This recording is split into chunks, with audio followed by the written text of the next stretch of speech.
คนที่ทรงชาติจะเลื่อนชาติใด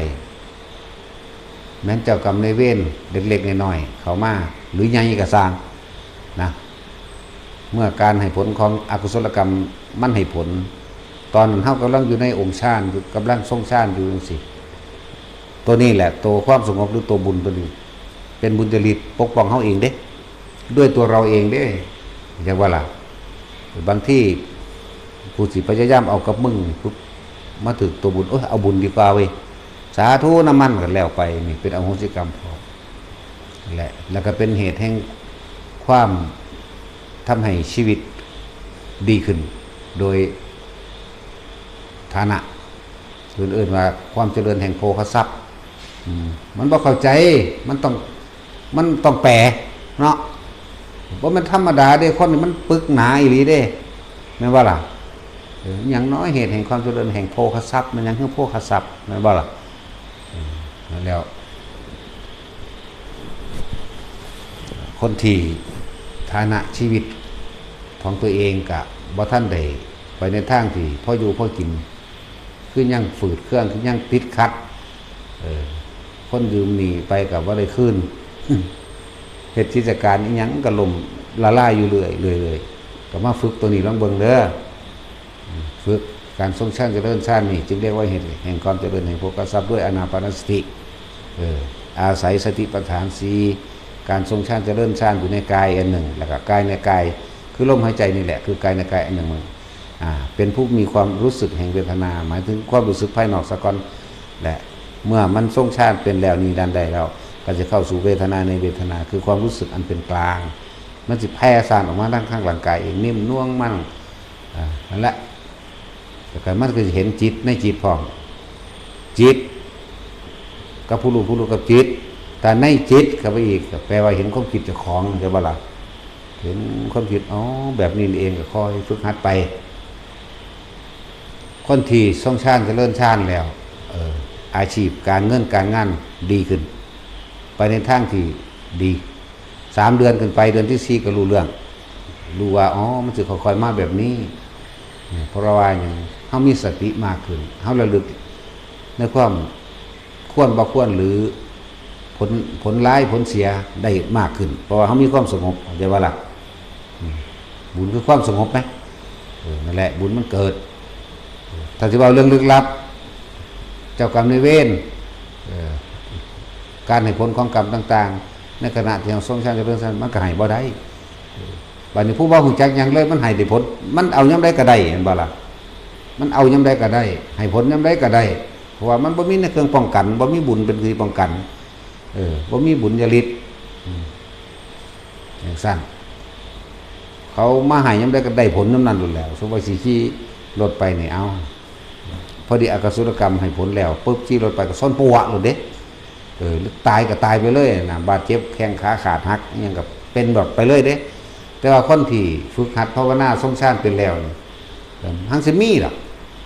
แนวปกป้องตัวเองยุติซื้อกับปวดเหี่ยวขึ้นกระทันหันหยุดรถไว้หรือบ่ขึ้นรถอยู่ดีๆกับมีสายโทรศัพท์เข้าให้แวะข้างทางปุ้งข้างหน้าเนี่ยมันว่าเราส้นก่อนแต่กูไปแมงกูละมันบ่ละสั้นแล้วหลายแบบอยู่เราซื้อกับมีเสียงเตือนอีกต่างหากคุณนะเสียงเตือนกับ10ในหูกับมีพวกนี้สำหรับคนที่บุญมันเกิดได้มันซึมได้นานว่าเฮาทรงฌานยังแค่เพียงแค่ปฐมฌานรู้ลมหายใจเข้าออกตลอดทั้งมีความรู้สึกอันหนึ่งอันเป็นขนพุกขนพองสยองก้าวก็ตามปิติจุกอกน้ำตาไหลแม้เพียงชั่วขณะหนึ่งก็ตามหรือภารณาปิติเกิดขึ้นอาการโยกสั่นสายเกิดขึ้นเพียงชั่วขณะก็ตามหรือเห็นแสงสว่างวับเดียวก็ตามที่เขาเจ้าเทียบไว้ว่าช้างพับหูงูแลบลิ้นดุจดังสายฟ้าแลบวับเดียวก็ตามนั่นแหละเป็นเรื่องว่ากายลอยขึ้นเราตกใจออกมากจริงๆก็ตามนั่นแหละมันจะคุมเขาได้เบิดมือแม้ชั่วขณะลัดข้อมือเดียวหรือแม้ชั่วขณะเหยียดแขนออกและคู่แขนเข้านั่นแหละเหตุไปบัดนี้อกุศลกรรมบ่ได้ให้ผลใดวันนี้กูเอามึงบ่ได้มันปล่อยไปมึงไม่มากกูเอาอีกแต่ว่าเขาส่งอยู่เลยอย่าว่าล่ะนั่นแหละ แทนที่สิเกิดอุบัติเหตุไม่เกิดอุบัติเหตุหรือแม้นว่าเกิดอันเป็นของหนักแทนที่จะเสียชีวิตและทรัพย์สินเสียเฉพาะทรัพย์สินแต่ร่างกายบ่ได้บาดเจ็บอย่างเลยนี่แหละการแยกย่อยการย่อยของกรรมมันละเอียดเด้สั่นเลื่อนว่าอานิสงส์แห่งการทรงฌานเจริญฌานโดยอานาปานสติเท่านี้แหละทำให้โภคทรัพย์มี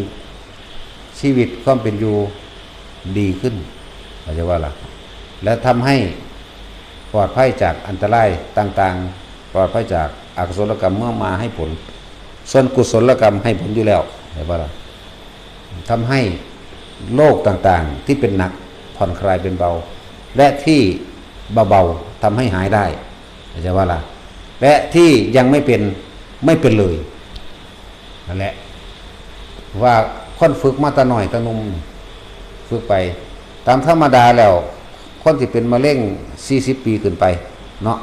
บัดนี้ฝึกก็20 ปีไปละหรือ30 ปีละฝึกไป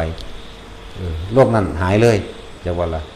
พอเจ้ากรรมนายเวรมันได้บุญของมันบ่เอาขึ้น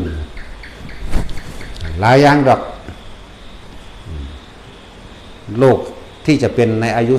40ในอายุ45ในอายุ50 60 70บ่เป็นใช่ว่าล่ะโหมันดีปานนี้ก็ไม่เฮ็ดเอาดอกพวกเจ้าว่ามันสิเสียเวลาเลยเร่งหาแต่เงินเนาะหาแต่เงินบ่ทันได้เกษียณซ้ำบางพวกบ่ทันได้อายุมากซ้ำบางคนป่วยซ้ำเป็นนั่นเป็นนี่ขึ้นมาเอาเงินที่หานั่นแหละไปรักษาตัวเองรักษาจนเบิดเงินแต่ว่าก็บ่ปกติเลยกลายเป็นบ่มีหยังทุกนักก็เขาด้วยเนาะสั่นละมาฝึกมาหัดมาโอ้ยยังสิป้องกันภัยอันตรายต่างๆได้ดีสับการภาวนาด้วยมันป้องกันแม้กระทั่งการเกิดมันได้ว่าธรรมดาเลยคนที่มีฌานมีภาวนาของตัวเองเนาะไม่ตกไปในถิ่นสถานที่มีสัตถันตรภัยหมายถึงภัยอันตรายอันเกิดจากสงครามโรคันตรภัยไม่ตกไปในสู่ที่มีโรคทุกพิขันตรภัย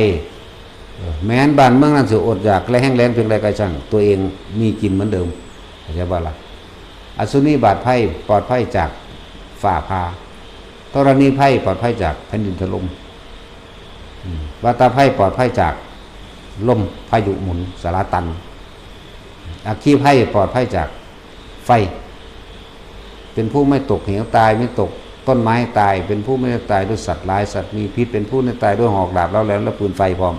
อย่าว่าล่ะมันเป็นเหตุเอาคืออย่างนี้เด้เนาะแล้ว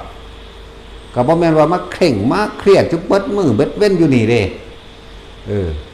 ฝึกเอาแนวทางและวิธีมันได้แล้วผลกสิแนะตัวบอกให้ว่างจิตแบบนี้ว่างจิตก็บ่เข้าใจจิตอีกแล้วเนาะจะคิดถึงสิ่งอื่นได้คิดถึงลมหายใจซะก่อนกับอาการนิ่มนวลอยู่หน้าผากจังสิ